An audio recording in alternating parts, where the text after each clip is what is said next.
Hello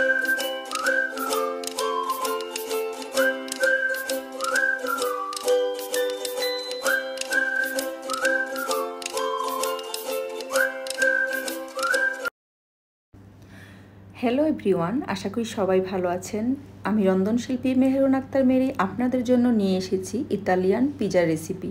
pizza মানে একটি দামি খাবার, রেস্টুরেন্টে গিয়ে খেতে হয়। আজকে আমি বাসায় তৈরি করে দেখাবো রেস্টুরেন্টের স্টাইলের ইতালিয়ান পিজা।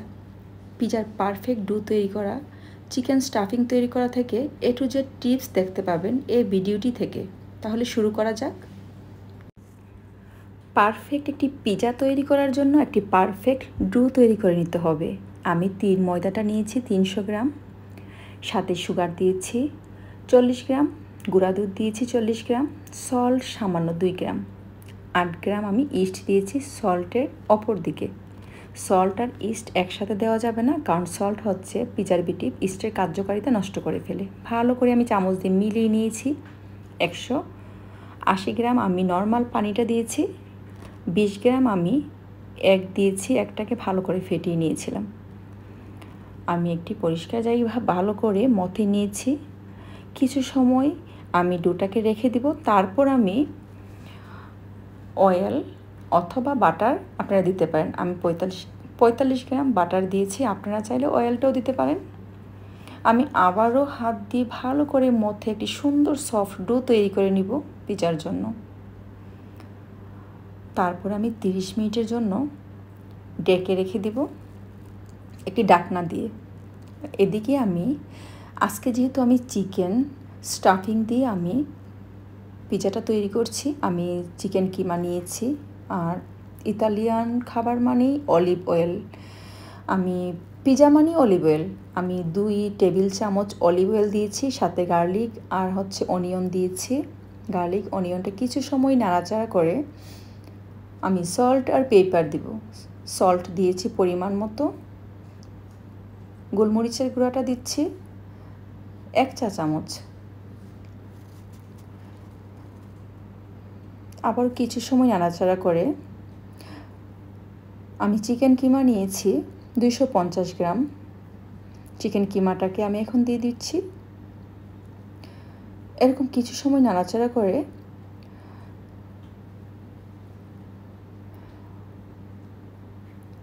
সামান্য একটু জিঞ্জার দিয়ে দিচ্ছি। অথেন্টিক পিজা তৈরি করার জন্য just paper, salt, oregano, olive oil, garlic যথেষ্ট, আর কিছুরই প্রয়োজন নেই। জিঞ্জারটা অবশ্যই অপশনাল, আমি সামান্য একটু জিঞ্জার দিয়েছি। চিকেন কিমাটাকে আমি আবারও কিছু সময় নাড়াচাড়া করে আমি নামিয়ে নিব। আপনারা চাইলে একটু অরিগেনো দিতে পারেন। এদিকে আমার পিজার ডোটা একদম পারফেক্ট হয়েছে। আমি একটি পিজা ট্রেতে হাত দিয়ে চেপে চেপে রুটিটাকে বসিয়ে দিব। আর আগে থেকেই আমি পিজার সসটা তৈরি করে রেখেছিলাম।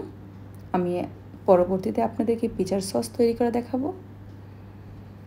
রুটিটার উপর একটি চামচের সাহায্যে গুঁড়িয়ে গুঁড়িয়ে আমি পিজার সসটাকে দিয়ে দিচ্ছি। তারপর আমি চিকেনটাকে দিয়ে দিচ্ছি। চিকেনের উপরে আমি মোজারেলা চিজ দিয়ে দিচ্ছি। পিজা মানেই চিজ, আমি মোজারেলা চিজটা ব্যবহার করেছি। উপরে আমি সামান্য মাশরুম দিয়েছি। আপনারা যে স্টাফিং ব্যবহার করবেন পিজার ডোর উপরে, সেই নামই নামকরণ হয়ে যাবে। আজকে আমি চিকেন এবং মাশরুম পিজা তৈরি করছি। আর পিজা অবশ্যই হাই হিট দিয়ে ওভেনে বেক করতে হবে। আমি 250 ডিগ্রি তাপমাত্রা দিয়ে 8 থেকে 10 মিনিটের জন্য ওভেনে দিব।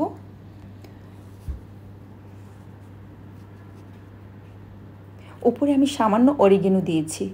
আর যেহেতু আমার বেবিরা খাবে, আমি চিলি ফ্লেক্সটাকে আজকে অ্যাভয়েড করেছি। আমি 10 মিনিটের জন্য ওভেনে 250 ডিগ্রি তাপমাত্রা দিয়ে দিয়েছি। দেখতে পেয়েছেন কতটা সুন্দর হয়েছে আমার পিজাটা। আশা করি সবার ভালো লেগেছে। কত সহজে আপনারা ঘরে বসে একটি পিজা রেসিপি শিখে গেছেন। আশা করি আমার পিজা রেসিপিটি আপনাদের ভালো লেগেছে। যদি ভালো লেগে থাকে অবশ্যই লাইক, শেয়ার, কমেন্ট করবেন। তাহলে আজকের মতো আমি বিদায় নিচ্ছি। আল্লাহ হাফেজ।